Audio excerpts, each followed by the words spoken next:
छत्तीसगढ़ के रायपुर का ऐसा लड़का जो सिर्फ लड़कियों को ही अपना निशाना बनाता था। शातिर ठग छत्तीसगढ़ के कई जिलों में आधा दर्जन से ज्यादा युवतियों को अपने जाल में फंसाकर ही लाखों रुपए की ठगी की वारदात को अंजाम दे चुका है।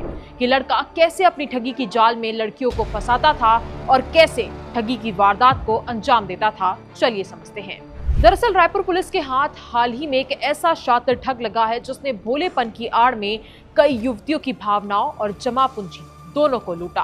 आरोपी जयप्रकाश बघेल बिलासपुर जिले के तखतपुर का निवासी है, जो सोशल मीडिया प्लेटफॉर्म्स जैसे कि फेसबुक और इंस्टाग्राम पर खुद को छत्तीसगढ़ सरकार के पीडब्ल्यूडी विभाग में सिविल इंजीनियर बताकर युवतियों से संपर्क करता था। लेकिन ये जान पहचान धीरे धीरे एक सोची समझी ठगी की साजिश में बदल जाती थी। जयप्रकाश सबसे पहले अपने ही समाज की युवतियों को टारगेट करता था ताकि भरोसा जल्दी बन सके। जब दोस्ती बन जाती तो वो युवती से व्यक्तिगत मुलाकात करता, उसके परिवार वालों से भी मिलता और शादी का पूरा विश्वास दिलाता। यही नहीं, सरकारी नौकरी का झूठा परिचय देकर उसे सामाजिक और आर्थिक रूप से एक सुलझा हुआ इंसान साबित करने में कामयाब हो जाता। युवती का भरोसा जीतने के बाद वो धीरे धीरे रिश्तों को शारीरिक संबंधों तक ले जाता, जहां लड़की को लगता कि सब कुछ शादी की ओर बढ़ रहा है। वहीं आरोपी अपने असली इरादों को अंजाम देने की तैयारी करता। एक बार भावनात्मक जुड़ाव मजबूत हो जाता तो जयप्रकाश नई चाल चलता था। कभी खुद के एक्सीडेंट की झूठी कहानी बनाकर, तो कभी परिवार में बीमारी या कर्ज का बहाना बनाकर वो बड़ी रकम की मांग करता था।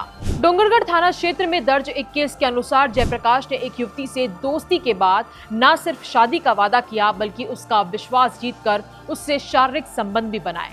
कुछ समय बाद उसने खुद के एक्सीडेंट में घायल होने की बात कही और रायपुर के एक निजी अस्पताल में इलाज के लिए पैसे मांगे। युवती ने अपने विश्वास और रिश्ते को निभाते हुए जयप्रकाश के खाते में अलग अलग किस्तों में करीब 7,35,000 रुपए ट्रांसफर कर दिए। और फिर एक दिन आरोपी ने युवती को सभी सोशल मीडिया प्लेटफॉर्म्स और फोन पर ब्लॉक कर दिया। इसी तरह की दूसरी वारदात रायपुर के पुरानी बस्ती थाना क्षेत्र से सामने आई है, जहां आरोपी ने एक अन्य युवती को अपनी झूठी नौकरी और शादी के वादों में फंसाया। युवती से दोस्ती कर उसके परिजनों से भी संपर्क किया और फिर उसे अपने फ्लैट पर बुलवाकर संबंध बनाए। इस बार भी उसने परेशानी का बहाना बनाकर युवती से 3.5 लाख रुपए नगद और करीब 1 लाख रुपए के सोने चांदी के जेवरात ठग लिए। जब युवती को पता चला कि जयप्रकाश पहले से शादीशुदा है तो वो टूट गई और थाने में पहुंचकर आरोपी के खिलाफ बलात्कार और धोखाधड़ी की धाराओं में एफआईआर दर्ज कराई। इतना ही नहीं, पुलिस जांच में ये भी सामने आया है कि जयप्रकाश न सिर्फ युवतियों को बल्कि एक निजी गोल्ड लोन बैंक को भी करोड़ों के सोने का झांसा देकर लाखों रुपए ठग चुका है।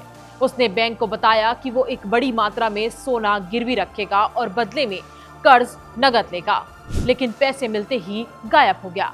इस संबंध में रायपुर कोतवाली में भी एक अलग शिकायत दर्ज है, जिसकी जांच अभी भी चल रही है।